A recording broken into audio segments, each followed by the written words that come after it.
نحمده ونصلي على رسوله الكريم أما بعد فأعوذ بالله من الشيطان الرجيم بسم الله الرحمن الرحيم प्यारा सुन्नी नौजवान सुन्नी मुसलमान আমার প্রিয় ভাইরা আপনাদেরকে সহজ আমল দিচ্ছি, আপনারা এই আমল করুন, ইনশাআল্লাহ অনেক উপকৃত হবেন।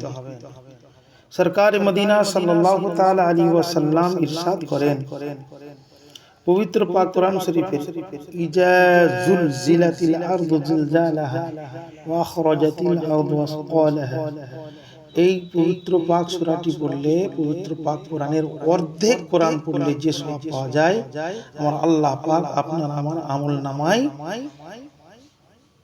এই অর্ধেক কোরআন শরীফের সওয়াব আমল নামায় লিখে দেয়।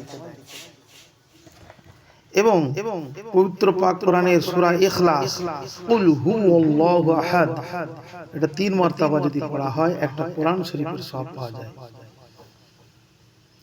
প্রিয় ভাইরা, এই আমলগুলো করবেন, অবশ্যই উপকৃত হবেন।